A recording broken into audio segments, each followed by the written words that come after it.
Halo Sobat Cerdas, balik lagi ke podcastnya PNM Si Jago. Nah kali ini kita kedatangan bintang tamu lagi nih, yaitu teman-teman Unsut. Nah kita kenalan dulu ya sama mereka. Halo. Kenalan dulu dong, siapa nama kalian, sama umur kalian berapa, sama kuliahnya di mana sih? Siapa dulu? Perkenalkan, aku Ainun Rizkiana, umurnya 20 tahun dari Politeknik Bisnis Pasar Modal. Oke, Ainun, terus? Aku Deva, umurku 20 tahun, aku dari Universitas Jenderal Sudirman. Oke, jadi Ainun sama Deva. Iya. Nah, Ainun sama Deva udah berapa lama sih magang di PNM Investment Management? Kalau aku 2 bulan sih, Kak. Oke. 2,5 bulan, dari bulan Oktober. Dari Oktober. Iya. Oke, nah terus selama kalian magang di sini tuh gimana sih kalian ngejalanin menghadapi skripsi kalian? Prosesnya tuh gimana gitu? Sejauh ini sih enjoy aja sih, Kak. Soalnya udah mulai penyusunan skripsinya udah di tahap awal, masih di tahap awal. Tapi ya udah nggak terlalu yang dipikir serius banget kayak gitu masih. Oh gitu. Iya. Kalau dari aku sih mungkin yang dekat ini internship report kali ya, bukan skripsi. Sekarang lagi sering baca-baca jurnal buat tiga gitu. Iya. Ya. Oke. Terus ada masalah nggak sih selama kalian tuh kuliah atau menyusun skripsi itu yang dihadapi itu apa aja sih masalahnya? Maksudnya kan anak kampus kan biasanya kayak males lah atau kayak banyak aja tuh yang bikin nge-distract gitu kan. Kalau kalian tuh gimana? Ada nggak sih? Kalau dari aku ya masalah waktu kuliah tuh jadi kan kuliah beda sama SMA. Waktu kita kuliah tuh nggak sama orang tua kan, kita ngekos. Nah di situ tuh tantangannya adalah manajemen diri, kayak gimana mengikuti perkuliahan. Maksudnya kayak lebih tanggung jawabnya gitu iya, ya? lebih tanggung jawabnya gitu. Kayak kalau SMA kan kayak masih suka diingetin sama gurunya gitu loh, kayak tugas-tugas. Kamu harus kerjakan ini ya, kalau enggak nanti kamu nggak lulus loh, atau nilainya gitu. Nggak ada nilai bagian tugas. Nah kalau kuliah kan bener-bener sendiri ya, kita harus kesadaran diri sendiri, dan dosen tuh nggak terlalu mengingatkan gitu. kita ya, kayak gitu.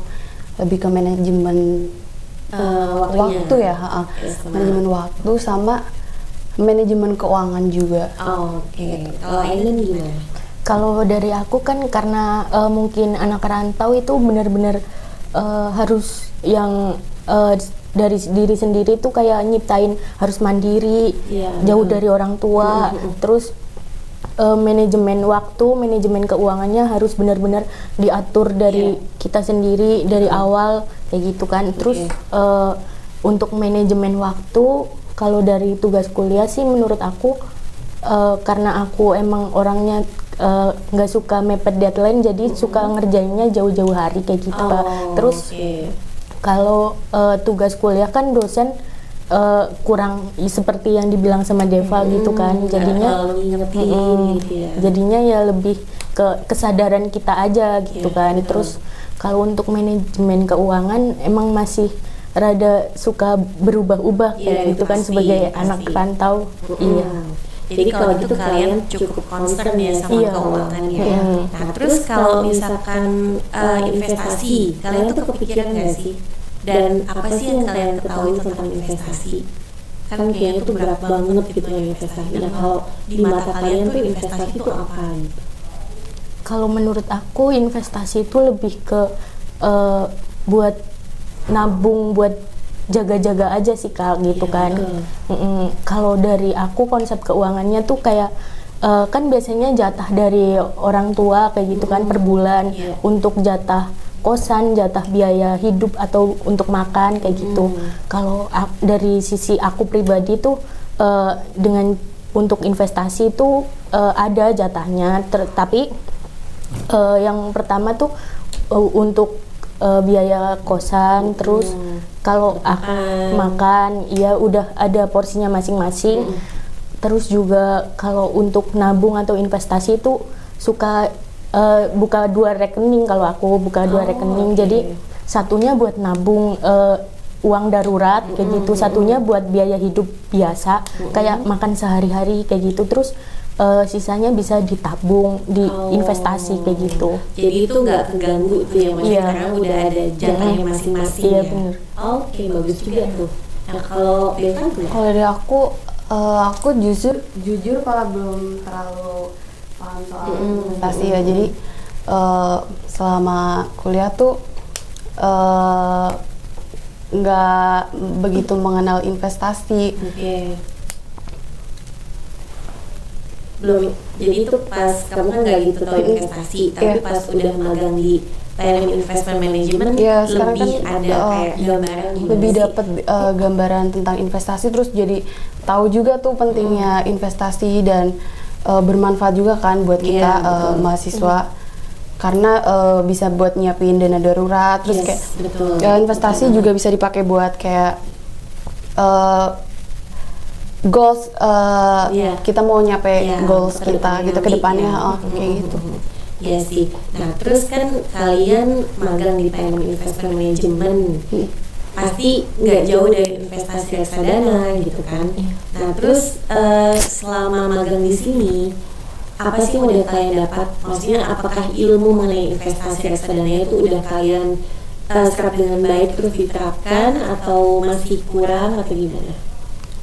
Kalau dari sisi aku udah lumayan nyerap sih Kak, udah lumayan nyerap. Terus dengan cara nyerap ilmu kita praktekkan, terus sekarang lagi mulai ikut investasi di reksadana kayak gitu. Iya.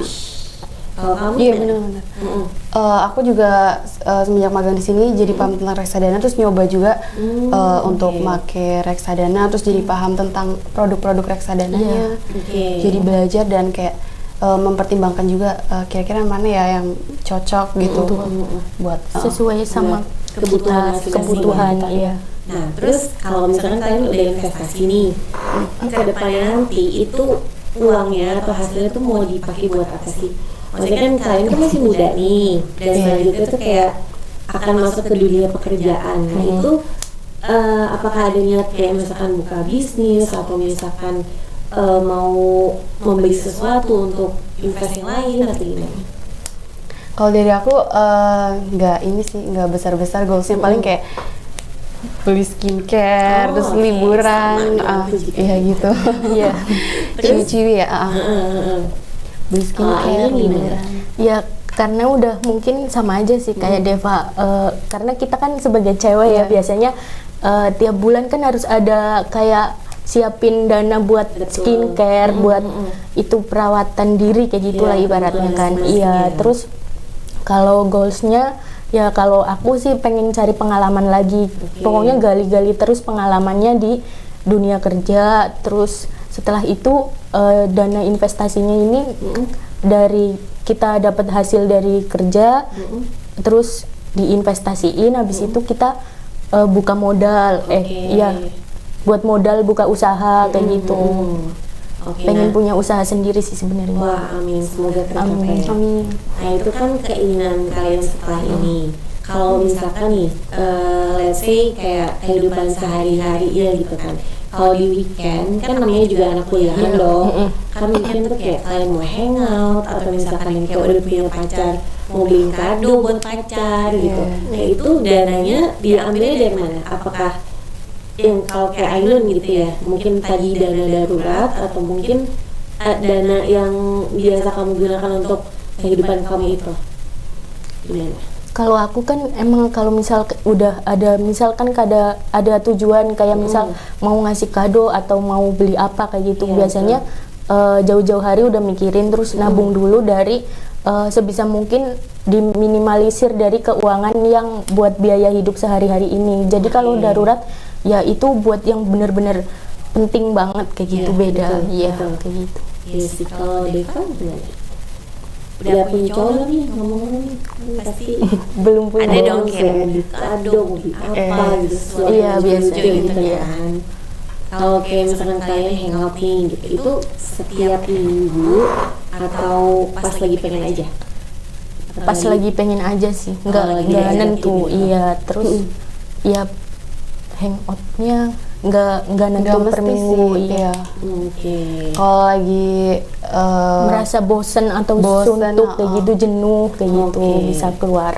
Iya, sebenarnya refreshing Iya, ya, refreshing sampai kayak Jumat habis. kalian udah magang gitu Iya. kan.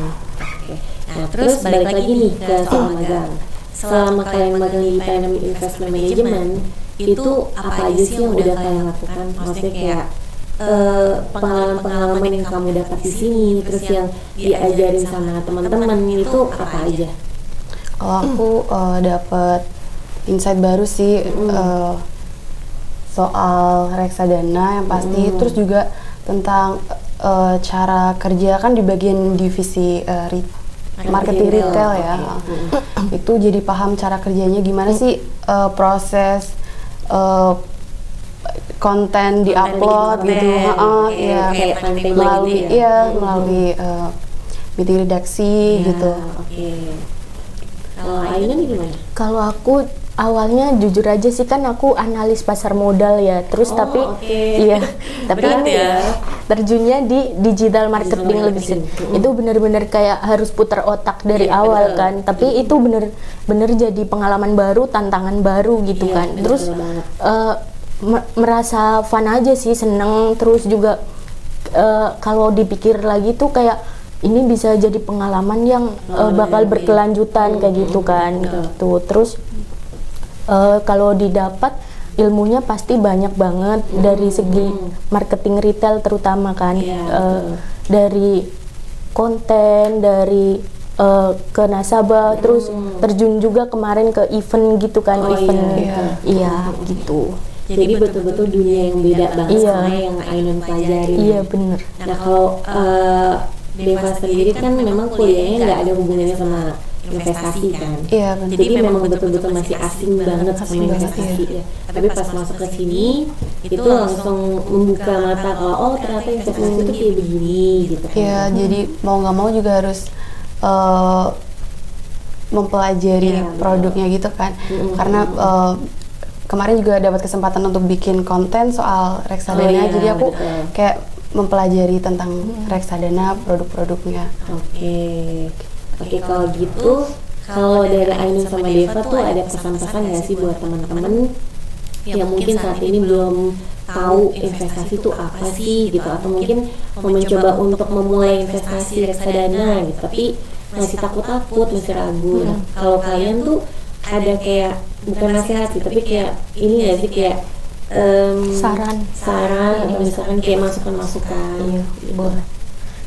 Kalau dari aku buat terutama kayak kita sebagai mahasiswa atau masih ibaratnya masih awam sama investasi, itu boleh banget sih buat mencoba memulai investasi dengan kita pilih produk yang masih di maksudnya minim resiko lah, terutama kan kayak reksadana kita nggak perlu kayak ngelola sendiri, soalnya udah dikelola sama MI atau manajer investasi jadi kita nggak perlu kayak harus belajar yang benar-benar dalam banget kayak gitu tentang kinerjanya lah segala rupa gitu kan. Itu yang pertama. Terus yang kedua, karena kita sebagai pemula itu bagusnya emang investasi itu ya harus yang benar-benar kayak misalnya reksadana ini kan kayak resikonya rendah, terus terjangkau kayak gitu kan, fleksibel juga, fleksibel kayak gitu. Oke, kalau Deva gimana? Maksudnya untuk pesan-pesannya kepada teman-teman yang mungkin baru mau memulai investasi gitu, ada masukan-masukan nggak? Iya, boleh banget. Gak usah takut, investasi itu nggak usah mudah banget loh gitu. Iya, mudah gitu. Nyobain reksadana sih paling, karena di situ kita juga mulai dari ngisi profil resiko gitu kan. Jadi kita bisa tahu profil resiko kita apa, terus itu bisa dijadiin acuan beli produknya tuh produk yang mana, produk reksadananya. Terus untuk nominal mulainya tuh juga nggak terlalu memberatkan gitu loh buat masih sangat mahasiswa terjangkau. gitu. Mungkin bisa 50 atau ada yang 100.000 juga. Iya betul. Ya, maksudnya daripada kan kayak kita beli es kopi susu Iya, aja bener. bisa, beli apa gitu bisa, kan nggak ada salahnya untuk dialokasikan ke investasi gitu kan ya. Oke deh kalau gitu Nggak perlu kayaknya kenapa? Iya, nggak perlu Nggak perlu takut takut, untuk nggak usah investasi. takut. Iya, jangan Iya. ragu soalnya kita juga nggak bakal yang bener-bener kayak apa ya namanya, aduh, bukan blank. Apa ya? Ini maksudnya kayak nggak perlu terlalu takut kalau investasi itu berat banget gitu ya. Iya, iya, terus juga kayak nggak bakal hilang Iya, uangnya kayak betul. gitulah. Mau Karena ngomong kayak gitu. sudah dikelola dengan baik oleh MI yang terpercaya gitu. Oke, kayaknya sampai di sini aja kali ya omongan kita ini ya. Makasih banyak ya Deva sama Ainun. Semoga kedepannya nanti kalian bisa lebih sukses. Terus jangan lupain teman-teman di PNM Investment Management ya. Iya, Oke. siap Kak. Siap Sip. kontak-kontak. Oke, yaudah. Teman-teman sampai jumpa di video YouTube selanjutnya ya. Dadah. Dah. Teman-teman. Si jaga